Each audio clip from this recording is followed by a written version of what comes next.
Well, the top story coming in from New York. President Donald Trump said the United States is in charge following the capture of Venezuelan leader Nicolas Maduro as Maduro appeared before a New York court on drug and weapons charges.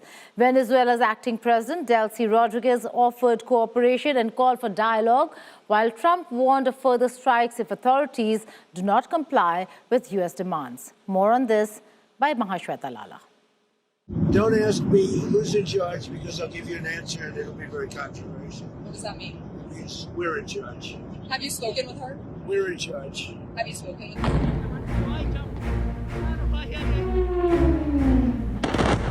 As the world and Venezuelans await for the US's next move, acting President Delcy Rodriguez has offered to collaborate with the United States as the deposed leader Nicolas Maduro, who was captured by American forces, appears before a New York court.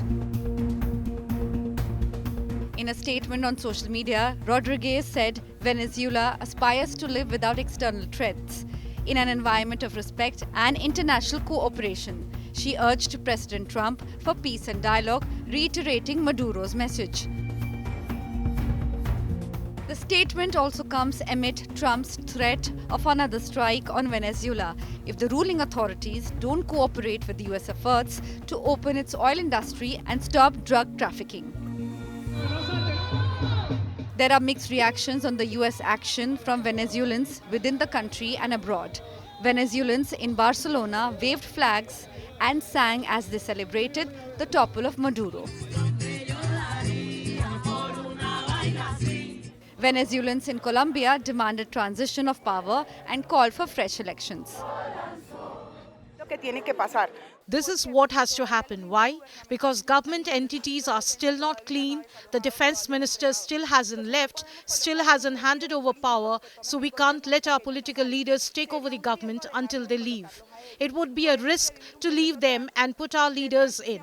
That's why we need to go through a transition process, which Donald Trump will lead. He said it clearly. It's a transition process where we will administer the country, and that means cleaning up government entities, cleaning up the country, and then our leaders, our political leaders, will take office through elections or by validating the elections that were already held the year before last.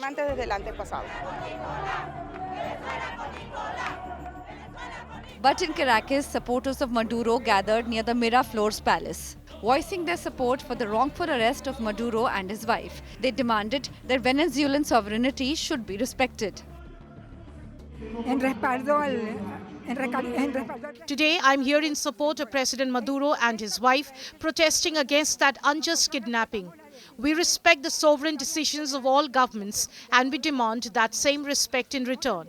I want to emphasize that President Trump must rectify his attitude towards us.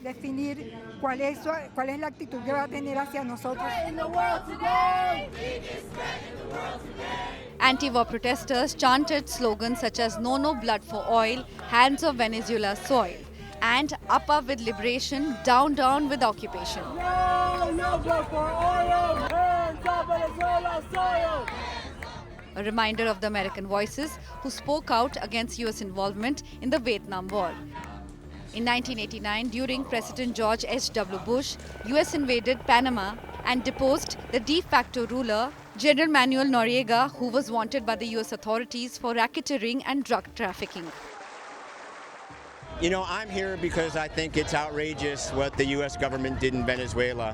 Whatever you may think of the Maduro government, that's not the issue.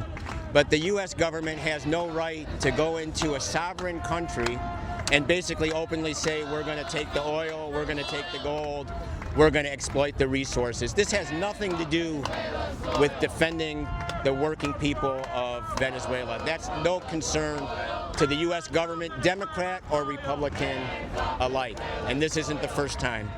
You know, there's a whole history of the U.S. intervening in Latin America and around the world to defend the interests of the U.S. ruling class. The United Nations Security Council also held an urgent session following the Venezuelan crisis. Somalia presently holds the rotating presidency of the Council. Russia and China, both UNSC permanent members, have condemned the US action and urged for the immediate release of Maduro and his wife. he has become rich, incredibly wealthy, off the misery of untold numbers of Americans, Venezuelans, and others, aiding and abetting international terrorist organizations like Hezbollah. 中方已就美国强行控制委内瑞拉总统马杜罗夫妇表明了立场。 Actions by the US constitute a clear violation of international law and the basic norms of international relations, contravening the purposes and principles of the United Nations Charter. China calls upon the United States to ensure the personal safety of President Maduro and his wife, to release them immediately, to cease subverting the Venezuelan government, and to resolve the issue through dialogue and negotiation. 拉政权通过对话谈判解决问题。 Maduro, his wife, son and allies face charges of providing law enforcement cover and logistic support to major drug trafficking groups, who in return sent profits to high-ranking government officials under Maduro and were given protection in exchange. He has been indicted on 4 counts: narco-terrorism conspiracy, cocaine importation conspiracy, possession of machine guns and destructive devices.